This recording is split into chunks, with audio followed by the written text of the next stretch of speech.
ও সসা, কোনে যাচ্ছ? এইদিকে এসো।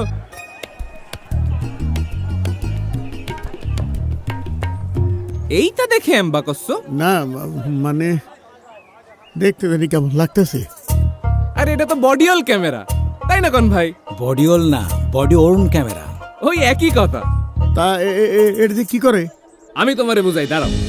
এইটা দিয়ে ভোট কেন্দ্রে কিডা আসতেছে কিডা যাচ্ছে সব রেকর্ডিং হতে থাকবে। আবার ধরো ইলেকশনের দিন কেউ ঝামেলা করতে চাইলো, সাথে সাথে বডি অন ক্যামেরার এসওএস বাটনটা সব দিলি, তখনই কন্ট্রোল রুমের যে মনিটর আছে সেখানে এই ক্যামেরার ছবি সবার সামনে ভাইসে উঠবি।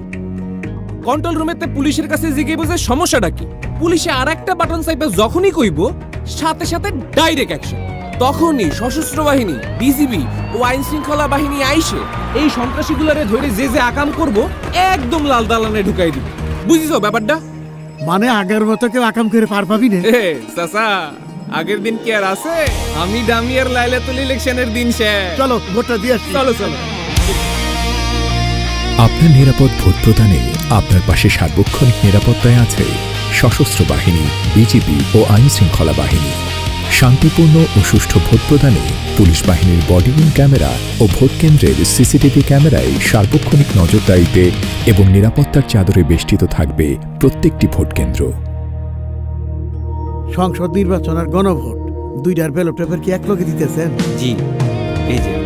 তাই আপনার সাংবিধানিক অধিকার প্রয়োগ করে দেশ পুনর্গঠনে অংশীদার হয়ে দেশের মালিকানা বুঝে নিন।